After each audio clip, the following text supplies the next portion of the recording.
You remember Hans, the yes. German? Yeah. He stays with you here. Yeah. And he's there now, is he? He's now in Tiruvannamalai, and everybody met him one afternoon. Very good.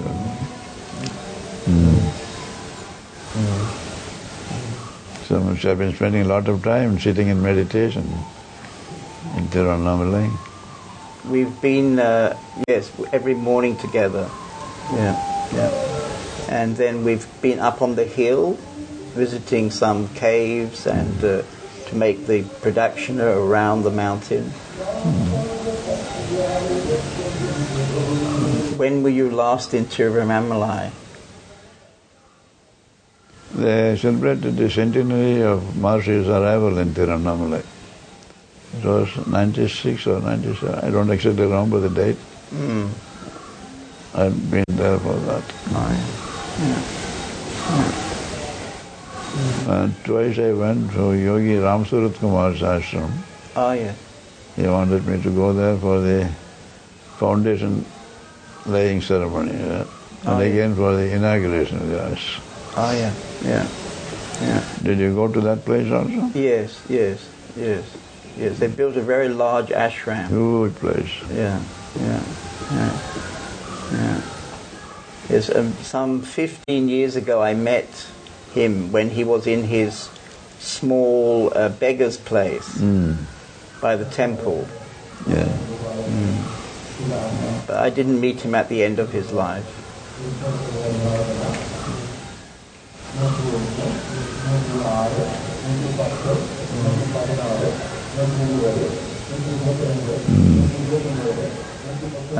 So they're all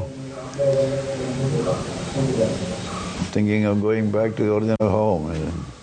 They all have a passion for truth. Yeah. In fact, they had to sign a contract, and in this contract it said it was their first priority. You have to shed all that you have earned all these days. Yes. I would like to ask them if somebody has a question for you. Yes. Is that okay?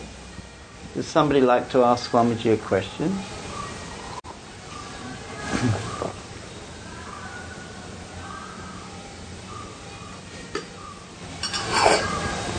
This is Ratna. Can you recommend us when we are back in our daily life in Germany? What can you recommend us to do or not to do? Please repeat it for me. He's asking when he goes back to Germany and he's doing his daily life, how can he remember? For remembering God constantly, we take His name, we chant His name. When we chant His name, automatically we remember Him.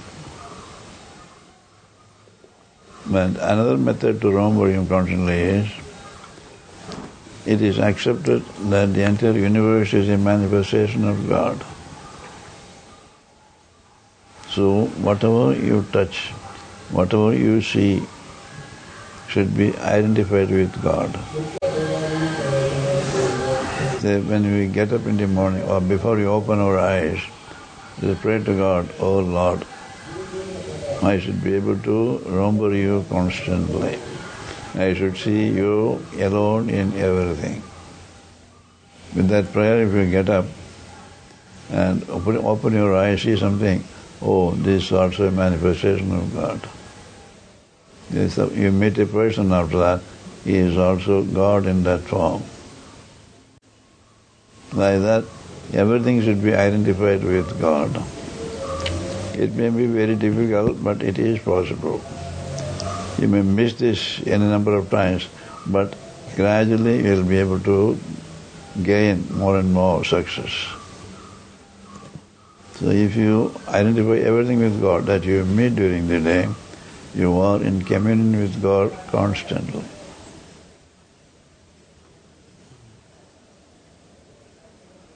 By chanting God's name, we are in communion with God.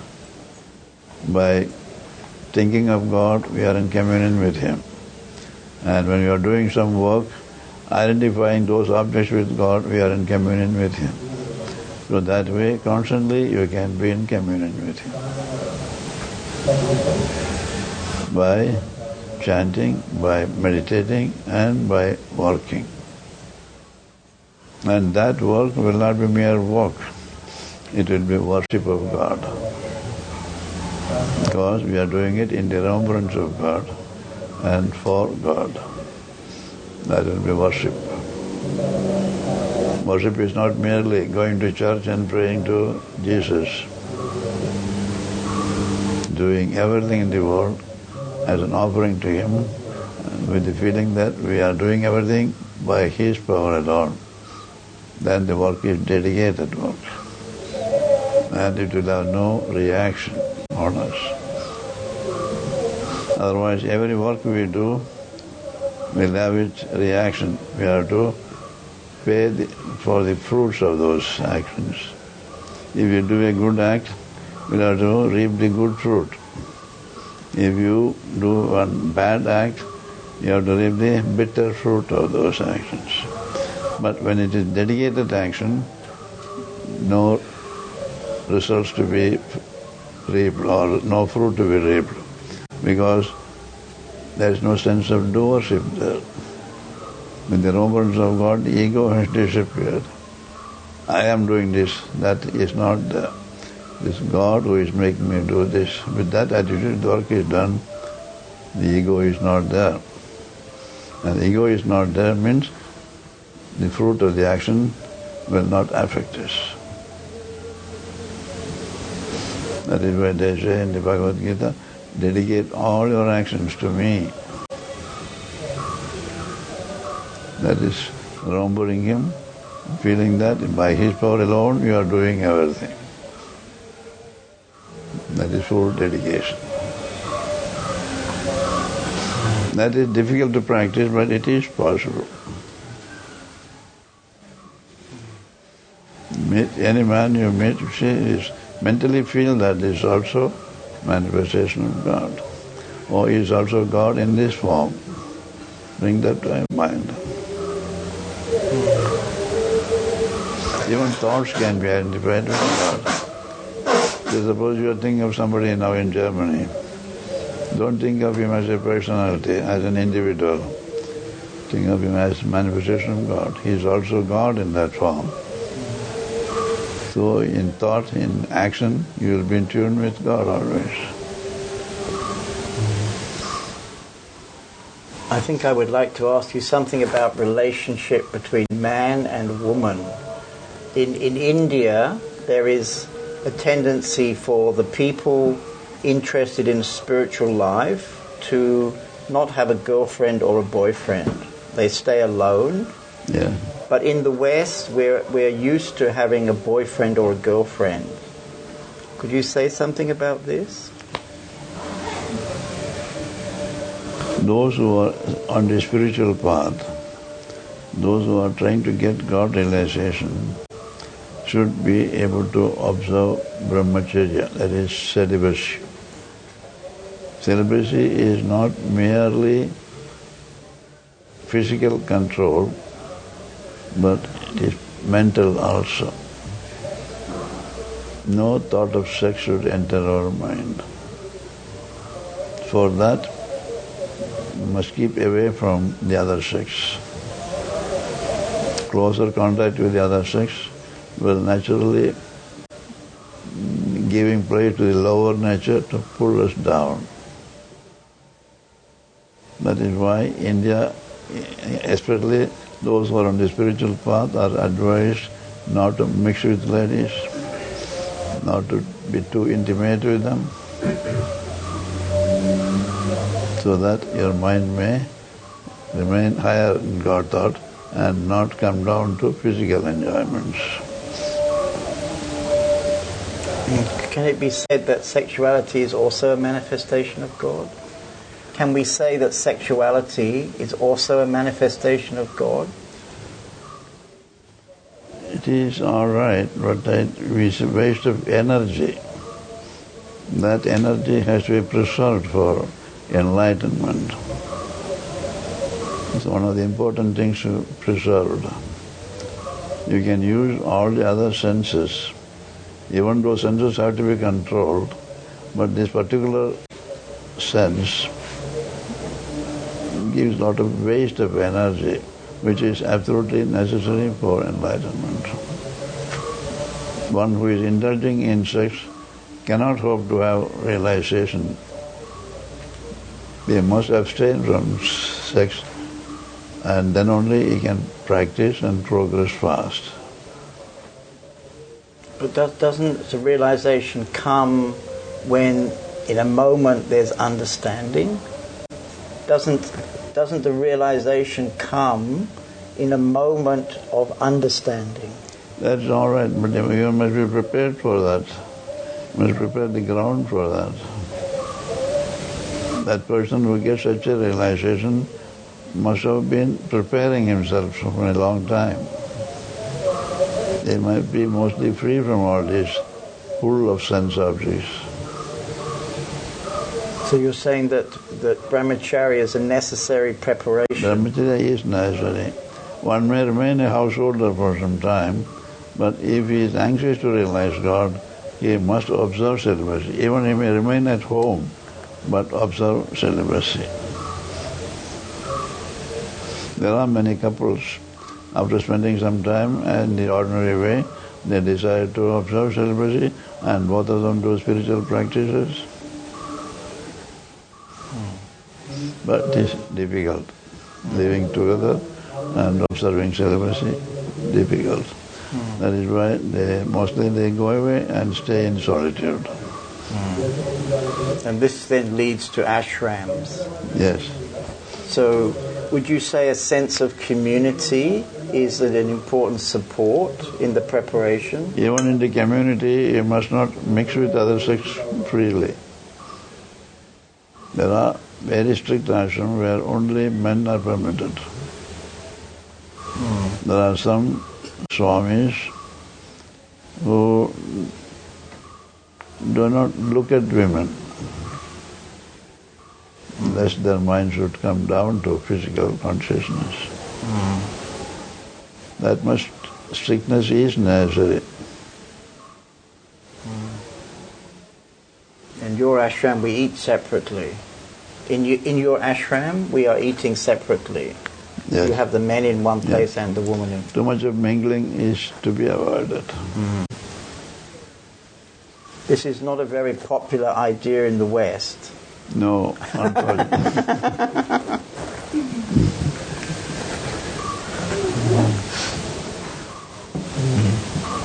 Having a guru is not popular, but brahmacharya is definitely more unpopular.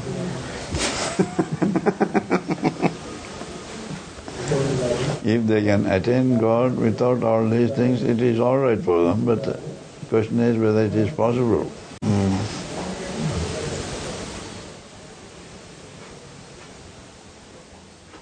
And you're a very experienced person, and you would say it's not possible. It's not possible. That vital energy is very, very important.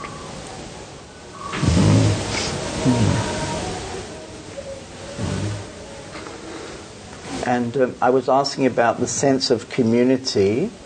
So at the moment we're choosing to be together for 3 weeks, and already there's a sense of support, a sense of communing. Right.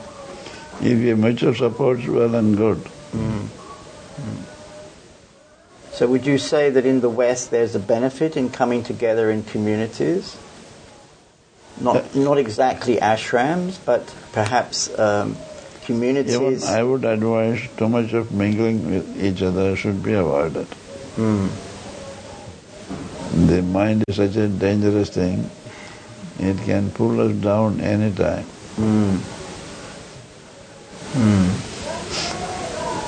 There's a situation in the West which is a little bit different from in India because of the economic pressure to have money in the West. And so most of these people, they are working, and then they also have an interest in spiritual life. So we were considering to come together in some kind of community that we can support each other. Yes. And still continue to work, but there would be a reminder and a support when we meet together. That's all right. Would you say this was a useful arrangement? It was useful, but again, too much of close mingling should be avoided. You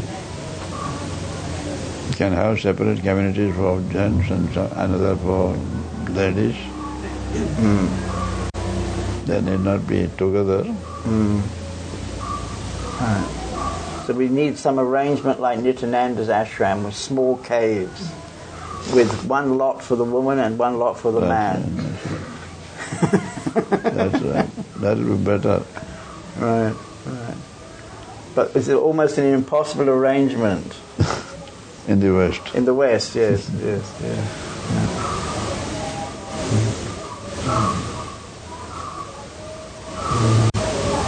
And is there something else you would say is very important in this preparation time? What is required for a spiritual aspirant is the constant remembrance of God. And he should himself adopt ways and means how to do it.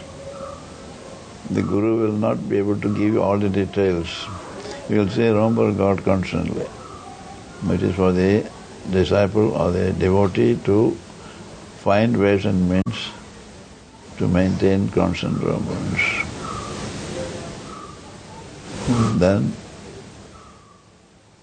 we will be able to commune with God when we are praying, when we are talking with others, when we are working. We will be able to commune with Him always.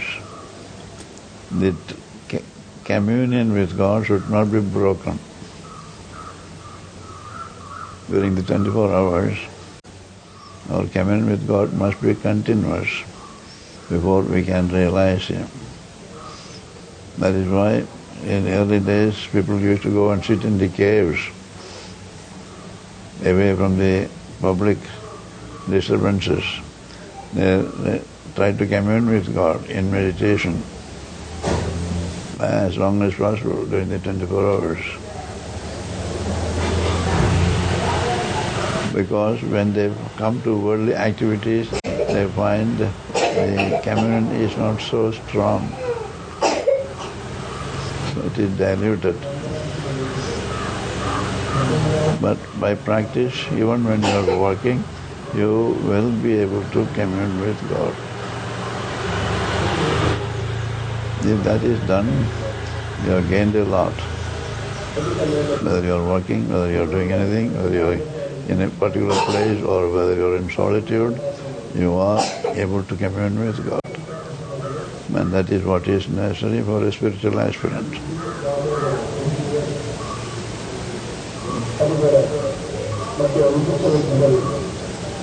Does anybody else have a question?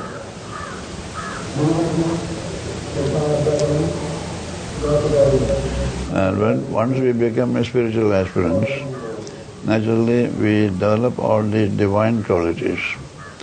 It should. And all the demonic qualities must be given up. For example, I will tell only the truth, nothing but the truth. It means telling lies, gone. Take only the positive